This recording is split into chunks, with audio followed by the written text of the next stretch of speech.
Aqui nós temos o Steve Bannon, né, que já é bem conhecido, né? O Steve Bannon é um perennialista, tá certo?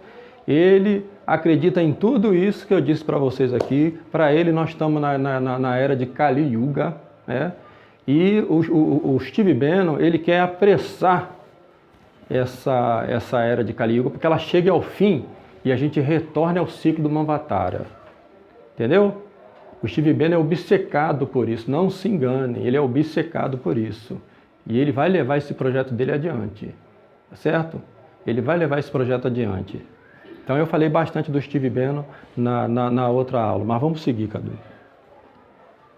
Então eu vou contar mais um pouquinho da história do Steve Bannon, para vocês entenderem como é que funciona a mídia alternativa.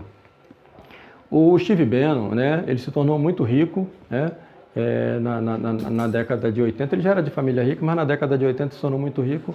Ele era um banqueiro, né, que investia dinheiro nessa coisa da Golden Sachs, né. E quando chega ali para o ano 2000, né, ele vai investir nesse jogo aqui, lá em Hong Kong, né, tem uma companhia que produz esse jogo aqui, o World of Warcraft, que é um jogo para nerd, né? Então o que acontece? Vocês não fazem ideia de que existe pelo mundo uma rede, né, de pessoas que jogam isso daqui, no mundo todo, entendeu? Então tem pessoas que estão interconectadas por todo mundo, né, jogando o Warcraft, né? Então o que o Steve Bannon fez? O Steve Bannon fez uma coisa que chama de cultivo de ouro, né? O que era isso daí? Ele contratou um grupo que era especialista em jogar isso daqui, né? Então o que ele fazia? Esses caras jogavam, ganhavam, cada vez que você ganha um prêmio, uma armadura, você ganha não sei o que, um escudo, uma espada, você vai ficando super poderoso, entendeu? Então ele comprava essas coisas, quer dizer, esses caras venciam, adquiriam isso, e aí vendia para os jogadores, para os outros jogadores, entendeu? Então ele fez desse negócio uma coisa muito lucrativa e começou a ganhar muito dinheiro com isso. E aí só que os jogadores começaram a perceber que aqueles inimigos deles iam ficando super poderosos de uma hora para outra. Tá enfrentando o cara aqui, daqui a pouco o cara tá super poderoso, né, com escudo, com arma de não sei o que e tal. Aí eles começaram a perceber que tinha alguém manipulando a coisa. Então eles se organizaram, né, isso aí fizeram internacionalmente. Se organizaram internacionalmente, fizeram um comunicado, né, a companhia que era produtora do jogo, e falaram, nós vamos nos retirar do jogo. Se retira todo mundo, quebra a coisa, né? Então aí vai quebrar o negócio do Steve Bannon. Mas o Steve Bannon vai pensar o seguinte, ele vai ver, puxa vida, como essa gente é esperta, né? Eles foram mais espertos que eu. E ele vai tirar proveito disso, ele vai começar a contratar esses caras que fizeram esse protesto, porque vê que a gente é muito habilidosa, que sabe lidar com essas coisas e tal, e vai criar uma rede de blogueiros para disseminar, né, uma contra-mídia, entendeu? Então você tem uma mídia mentirosa, que nós temos, né? Não estou aqui fazendo defesa da New Age, pelo amor de Deus, né? Mas estou dizendo o seguinte, né? Ele vai criar uma mídia alternativa que vai ser tão mentirosa quanto, entendeu? Né? E para isso ele vai usar gente habilidosa. Vamos lá, Cadu. Esse cara aqui, né, é o Andrew Breitbart, né? O Andrew Breitbart, ele vai criar uma mídia alternativa, né, chamada Breitbart News, né? O Breitbart News, ele vai ser uma espécie e vai ser financiada pela família Mercer, né? Robert Mercer vai investir dinheiro pesado no Breitbart News, porque aqui eles vão fornecer toda a informação contrária à narrativa oficial, entendeu? Então, se a narrativa oficial diz X, eles vão dizer Y, entendeu? Então é por isso, gente, muito cuidado com esse pessoal da internet, porque esse pessoal da internet, aqui no Brasil tem muita gente assim, entendeu? Eles são pessoas contratadas, né?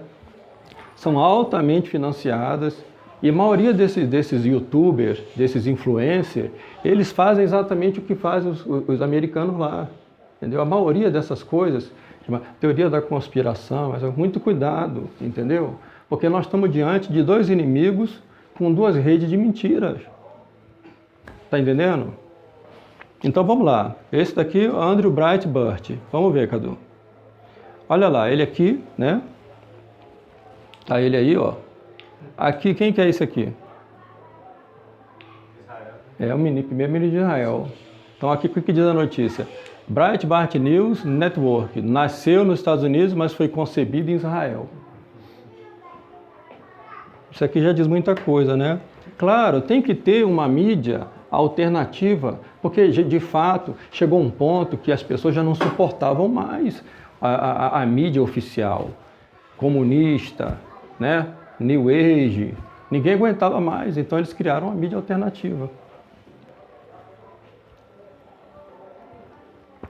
O Andrew Breitbart morreu. E aí quem assumiu, né, foi justamente o Steve Bannon. Então o Steve Bannon assumiu o controle do Breitbart News, né? Então aí ele vai começar a difundir, né, toda uma rede de informação, né, contrária às informações oficiais. Vamos lá, Cadu. Então esse aqui é o Miles Yiannopoulos. Esse aqui é uma das figuras, né, que foi justamente um desses jogadores ali, né, que o Bannon contratou. Ele vai ter muita influência no Breitbart News, vai escrever vários artigos, sempre contra a informação oficial da mídia oficial. Então vocês podem entrar depois no site do Breitbart News, né? Então vocês vão ver toda essa coisa, né? Então é mais ou menos aí que vai ser concebida a ideia, por exemplo, de Deep State, né? O Deep State é um termo que era usado na Turquia, né? E que vai ser muito usado pelo Breitbart News, para dizer uma coisa que realmente é real, né? Que existe uma burocracia de Estado, né? Muito enraizada. Essa burocracia de Estado controla uma mídia oficial e, através dessa mídia oficial, eles manipulam, né, a opinião pública e manipulam todos os governos. Então, qualquer governo que entra, nada muda, né? Porque essa coisa está muito bem enraizada, né? Então, era necessário criar, né, uma mídia alternativa, porque o Andrew Breitbart, ele pensou que a única maneira de vencer essa guerra, e isso é uma guerra perennialista, né, é justamente dominando a mídia. Enquanto não se dominar a mídia, eu digo mídia, a grande mídia, né? Então eles vão investir na mídia alternativa, que é justamente, né, o celular, né? Vocês vejam como o inimigo, do outro lado, ele investiu muito na televisão, né? Então, a tal ponto que a coisa sufoca. Todo lugar que você vai tem uma televisão. Se você vai num consultório médico, tem uma televisão. Se você vai para jantar com sua esposa, tem uma televisão. Entendeu? Então é televisão, jornal nacional, jornal isso, jornal daquilo, né? Mentira, mentira, fake news, fake news, fake news. Então eles viram que as pessoas hoje em dia não estão muito mais ligadas nisso. As pessoas estão mais ligadas no celular. Então as pessoas passam mais tempo ali, né? Se você entrar no consultório médico hoje e tal, você vai ver na sala de espera que as pessoas já não olham a televisão, as pessoas estão ali no celular. E é pelo celular que eles vão disseminando, entendeu? Essa mídia alternativa, que é anti-establishment. Então, o que o establishment diz, eles vão dizer o contrário. Tá entendendo? Então, é um jogo muito perigoso para nós, né? Pode seguir, Cadu. Então, aí que nós vamos falar agora, né, do desenvolvimento perennialista. Pode acender a luz, por favor? No mundo, né? Porque essa coisa, né, ela se tornou uma força poderosa no mundo, né? No Brasil não precisa dizer, já falei bastante na aula passada, né, por causa dessa ideia de focar no lado oposto, né? Vamos combater o comunismo, vamos combater os progressistas, os modernistas, e a gente não está vendo esse outro lado aqui, entendeu? Então, gente como o Olavo de Carvalho, né, penetrou muito profundamente, enraizou-se muito profundamente na ideia, né, dos brasileiros, porque justamente, né, o Steve Bannon, ele é que controla, né, essa questão. Então nós temos aí, né, uma rede de perennialista, é muito vasta, gente, é muito vasta. Se vocês quiserem, depois eu mando para vocês uma lista imensa de autores perennialistas. Então essa gente quer mesmo a guerra. Eles querem uma guerra porque para eles esse ciclo Manvatara, Kali Yuga tem que acabar, entendeu? Então, o que está se formando? Está se formando então uma frente ampla, né, de perennialistas. Muitos nem tão conscientes assim, né? Mas talvez vocês até fiquem chocados, né? Mas vamos lá, né? Então, certamente aqui eu fiz uma lista, né, Steve Bannon, que é foi o principal articulador da campanha de Donald Trump. Os que estão acima aí, o Robert Mercer, né, a Rebecca Mercer, foram eles que colocaram o Steve Bannon na campanha do Trump.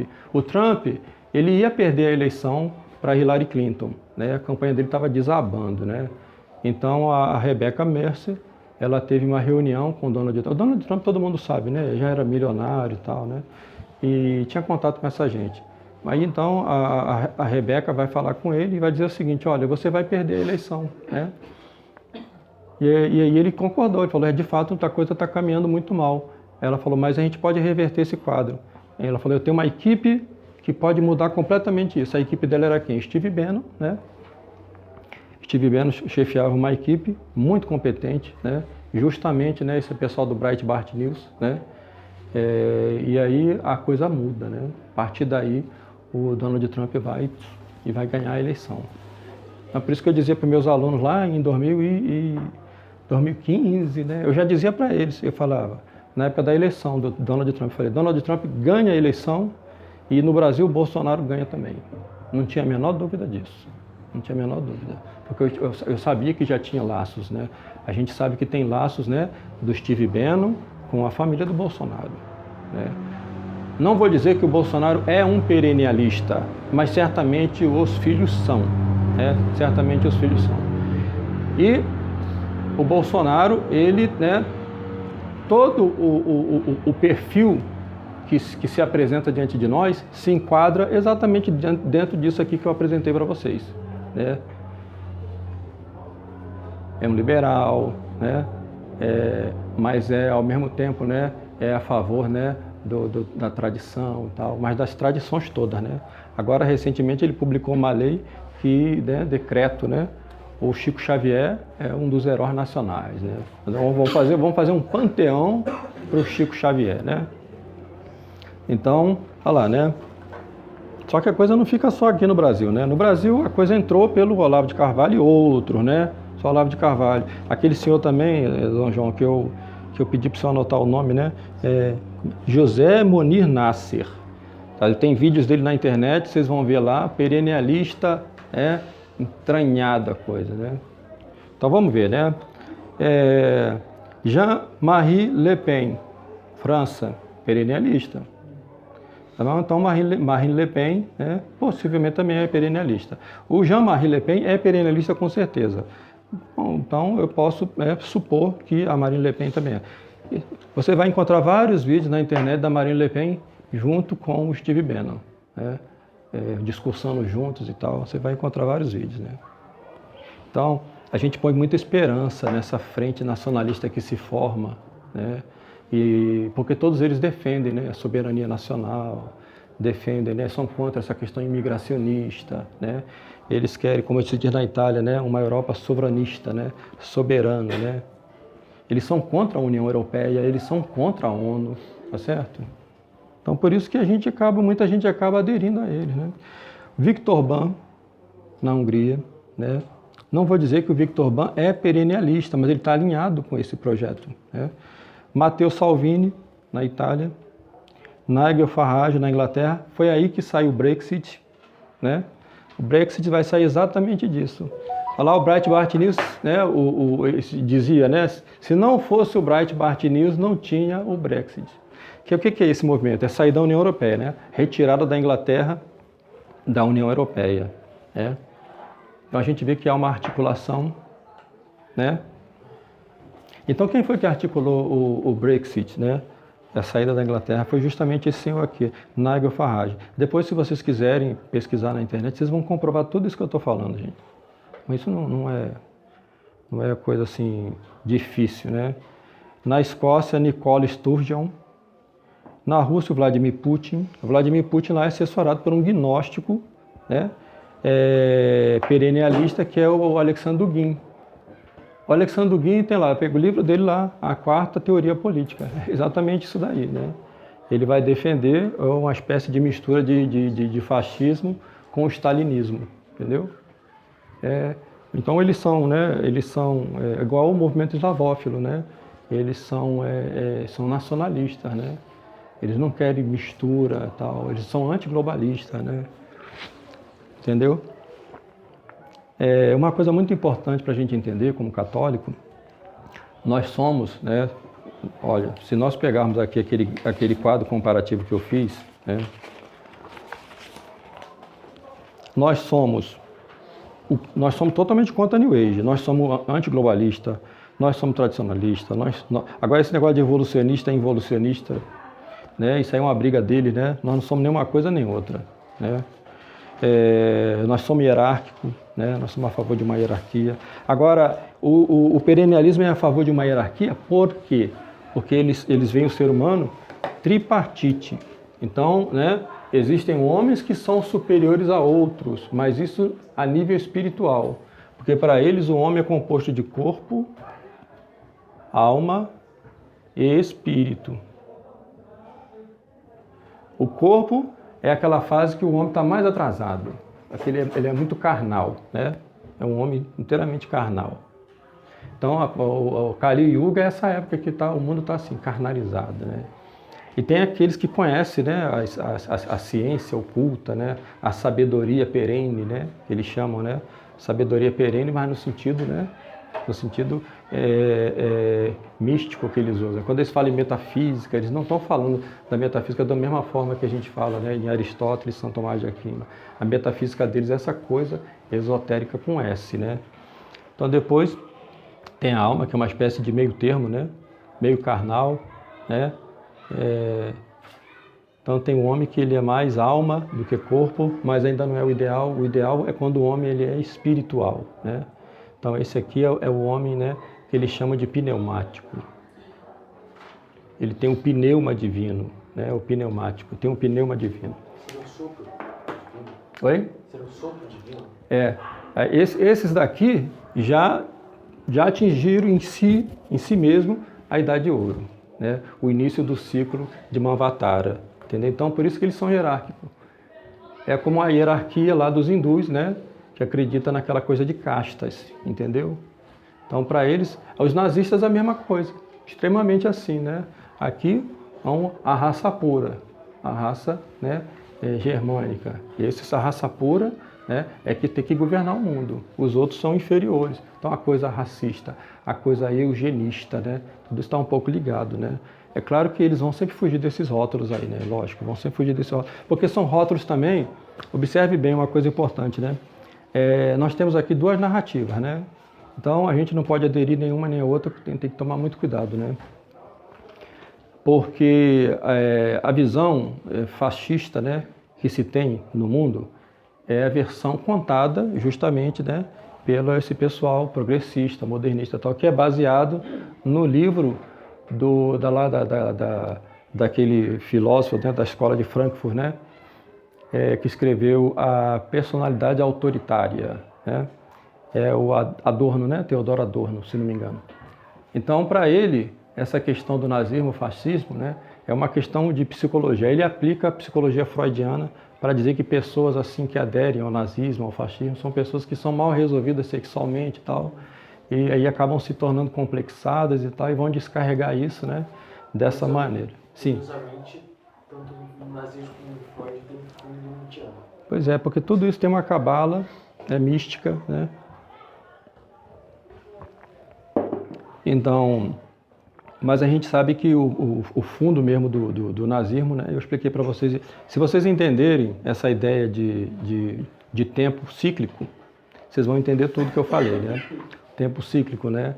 É um ascendente de evolução e outro, né, que é involutivo, né, de retorno. Se vocês entenderem isso aí, vocês vão entender essa guerra entre perennialistas, né, e modernistas, né?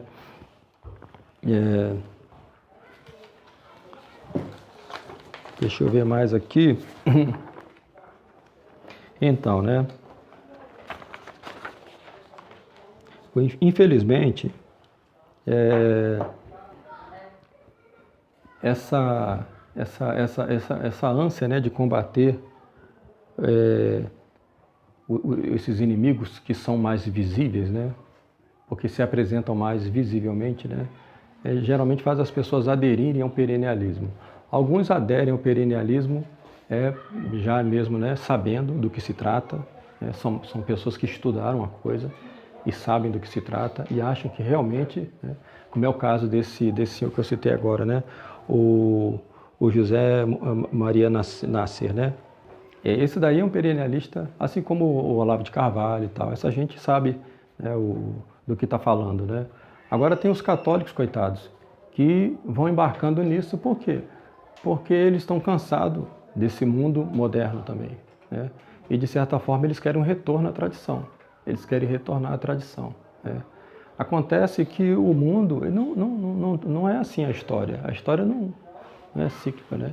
Então eles vão defender o catolicismo medieval, por exemplo, né? Porque, por exemplo, o Steve Bannon defende o catolicismo medieval. Então o que ele quer fazer? Ele quer formar uma escola de gladiadores, né? Ele quer formar um mosteiro. Lá na Itália ele escolheu justamente o Mosteiro Trisuti, que para ele é uma coisa assim que representa, né? É um símbolo, né? Para fazer um seminário para formar, né, jovens, padres, porque a ideia central é realmente tomar a igreja. Então eles têm, lógico, eles têm o Papa Francisco como o inimigo, né? O inimigo número um, porque o Papa Francisco ele é toda essa agenda, né, New Age, toda. O Papa Francisco ele é New Age, né, 100%, entendeu? Então eles sabem que a coisa tem que passar pela igreja. Então tem todo um projeto perennialista para o domínio da igreja. E não se engane, tem muitos cardeais aí, entendeu? Muitos cardeais. Então eu não acho difícil, não acho nem um pouco difícil que no próximo conclave eles consigam eleger um papa, formar um papa. E aí qual é o perigo disso? O perigo disso é um papa que aparenta ser tradicional, defende a missa, né? Tradicional, mas, no entanto, é um perennialista, porque ao mesmo tempo que defende a missa tradicional, ele vai defender também as outras tradições das outras religiões também, né? Então, é aí que nós vamos saber onde é que está o erro. A gente vai saber onde está o erro, é por aí, né? Se você vê um Papa que defende o tradicionalismo, mas não defende Cristo Rei, não defende o reinado de Nosso Senhor, né? Para ele, Cristo só governa a sua igreja. O budista lá tem a sua tradição, né? O hinduísta tem a sua própria tradição, o judaísmo tem a sua própria tradição, né? O que eles querem é salvar o Ocidente, né? É a tradição judaico-cristã, né? Porque para eles a decadência do Oriente ela se deu também, mas a do Ocidente foi mais rápido, né? Então, o encerramento desse ciclo, né, Manvatara, era de Kali Yuga, e eu não duvido que, né, é uma suposição minha, né, porque os estudos do Robert Mercer, com questão de abrigo nuclear e dizer que a radiação pode ser boa depois de um determinado tempo, né, não duvido que essas pessoas pensem de fato numa guerra, né, um choque para apressar o final da era de Kali Yuga. E aí um retorno, tá entendendo? Uma espécie de restauração, né? Mas uma restauração martinista, né? Uma restauração como foi na Revolução Francesa. Lembre-se disso, né? A Revolução Francesa, vem aquela maçonaria que varre tudo, chamada faxina sangrenta, né? E depois vem a maçonaria martinista, que para fazer aquela restauração, para dar a aparência de que a monarquia retornou, né? Então, e aí engana muita gente, né? Porque muita gente acaba aderindo a isso daí.